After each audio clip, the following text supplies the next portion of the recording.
से मन को हटा लो, न किसी की बुराई करनी न किसी की अच्छाई, सिर्फ हरि का नाम जपो, कथा रस का निरंतर पान करो।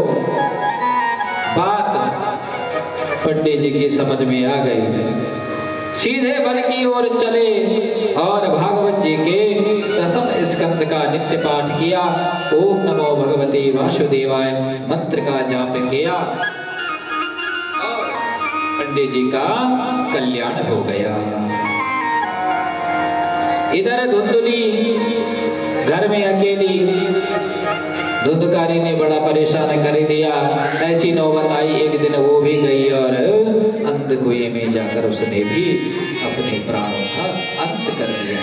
देखो, संतान अगर किसी को अच्छी मिल जाए तो ठीक है, नहीं तो उससे बढ़िया बिना संतान का ज्यादा बढ़िया है। भगवान संतान किनको नहीं देते पता है? बिल्कुल सत्य बात है, जिन पर विशेष कृपा होती है। भगवान बोलते हैं तू जो है चक्कर में ना पड़, मेरा नाम जप बस।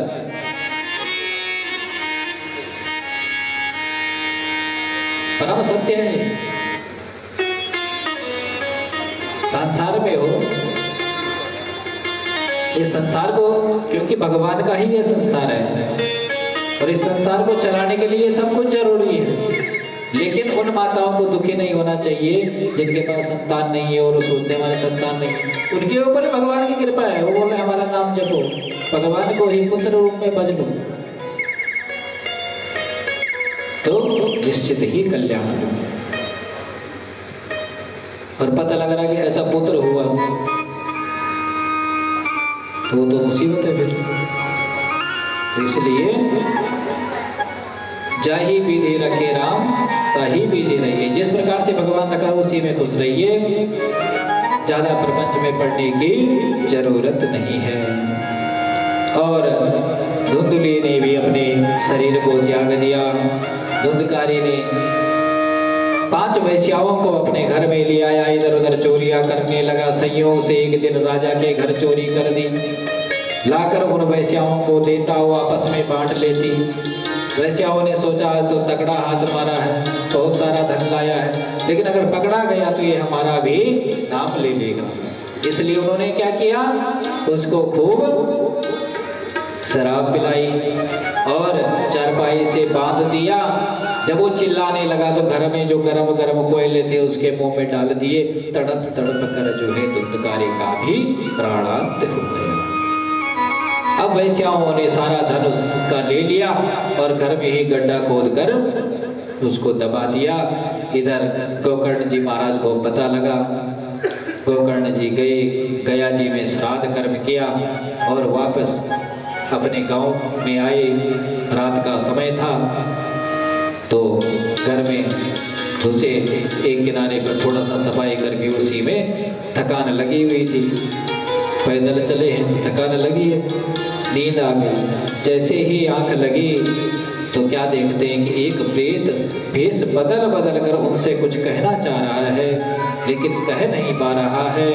तो गोकर्ण जी ने थोड़ा सा जल अभिमंत्रित किया और जैसे ही उस प्रेत पर छोड़ा तो हाथ जोड़कर प्रेत कहने लगा, अहम भ्राता त्वदीयोऽस्मि धुंधकारी ते नामतः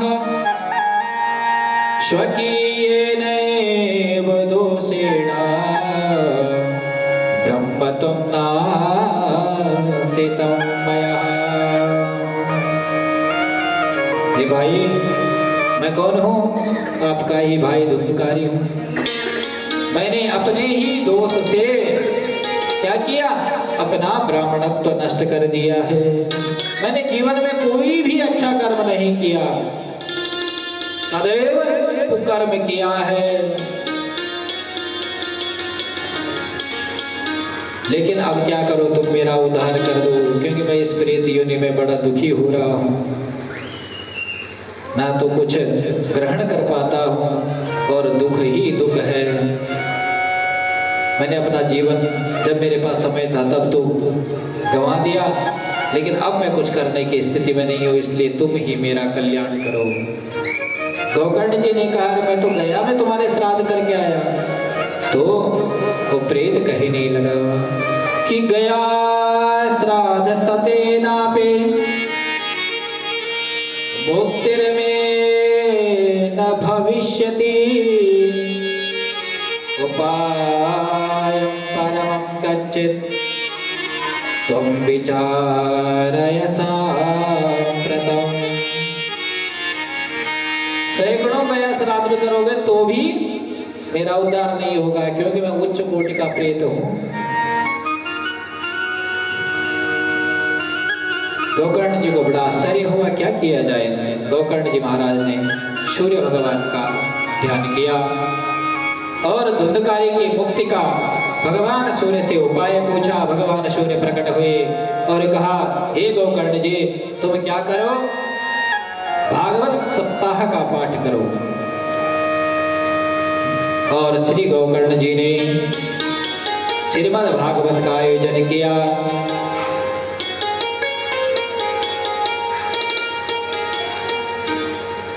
7 दिन तक श्रीमद् भागवत की कथा की। जो प्रेत था वो एक बांस में बैठ गया और कथा सुनने लगा।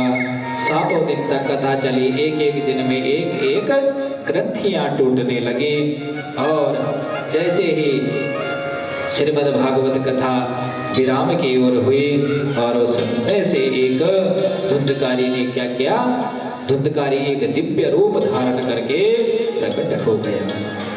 और आते ही धुंधकारी ने कहा, उस दिव्य देह में प्रकट होते ही धुंधकारी ने कहा कि धन्या भागवती वार्ता प्रेत पीड़ा विनाशिनी सप्ताहो तथा धन्या कृष्णलोक फलप्रदः।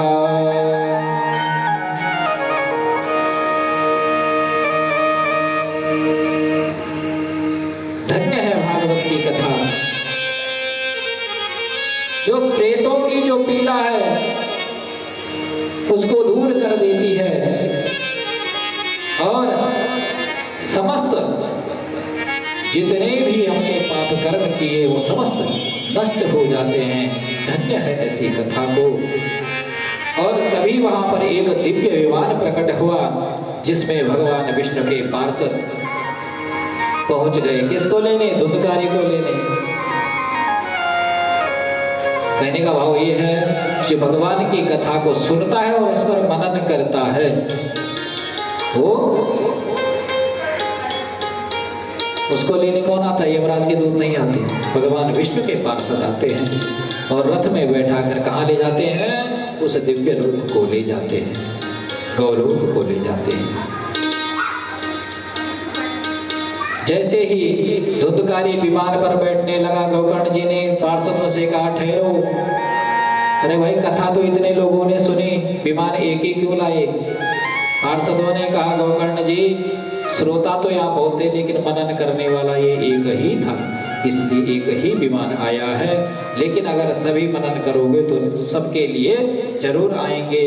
और पुनः श्रावणे मासि गोकर्ण कथा मोचे तथा पुनः सप्तरात्रवती भूया श्रवणं ते कृता पुनः। श्रावण महीने में दोबारा जो है क्या हुई? भागवत की कथा हुई और ऐसा दिव्य अनुष्ठान हुआ। सभी श्रोताओं ने बड़ा मनन करके भागवत जी की कथा को सुना और सभी विमान प्रकट हो गए। अंत में सभी जो है कहाँ चले गए? हरि के धाम को चले गए। कैसे गए? जैसे अयोध्यावासिना पूर्वं यथा रामेण संगता तथा कृष्णेन तेनेता गोलोकं योगी दुर्लभम्। जैसा अयोध्यावासी भगवान राम जी के साथ में साकेत धाम को चले गए थे, ठीक उसी प्रकार सारे जो है योगियों को भी जो दुर्लभ है, कौन? भगवान श्री कृष्ण का गोलोक धाम, वहां चले गए। और श्री सनकादिकों ने सप्ताह विधि के नियम बताए कि परम पवित्र भूमि होनी चाहिए।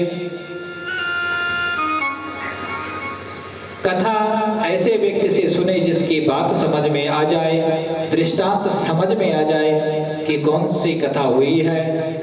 कथा में कोई ऐसा नियम न ले कि जिससे परेशानी हो कि एक ही आसन में बैठना है या भूखा ही रहना है, ठीक है ना।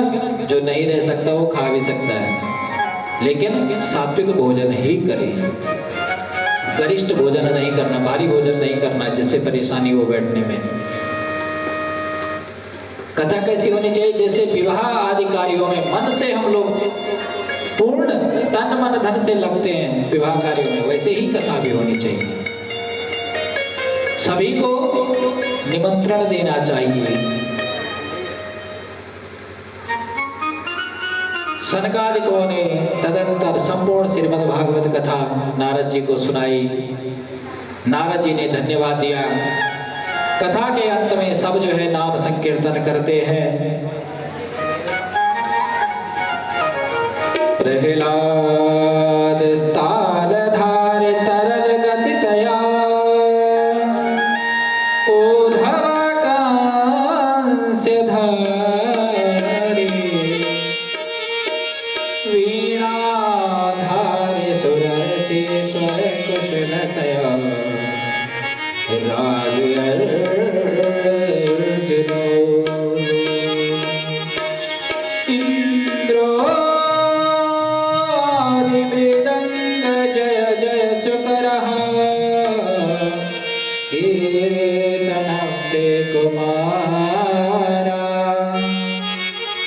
यत्राग्रे भाववक्ता सरसर चनया, व्यास पुत्र बभूमा।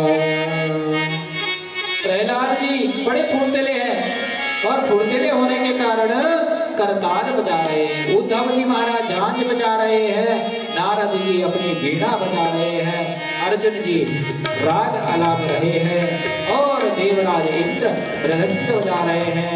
सनकादिक जय जयकार कर रहे हैं। सुखदेव जी श्लोकों का गायन कर रहे हैं। देखो संगीत के 3 आयाम होते हैं। कौन कौन से? संगीत के 3 आयाम है। कौन कौन से?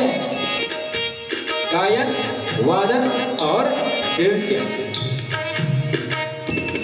और गायन और वादन तो हो रहा है, लेकिन नृत्य कौन कर रहा है?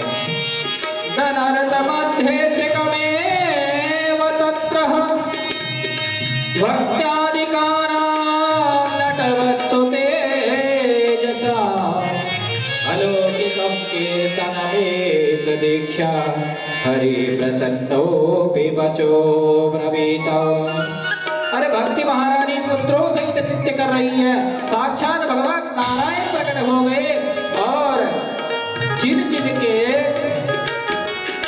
इसके श्रोताओं के मन में भक्ति माता प्रकट हुई, वो भी भगवान नारायण के संग में नृत्य करने लगे। आप लोगों में भी हुई भक्ति प्रकट हुई? निकुंज में विराजे,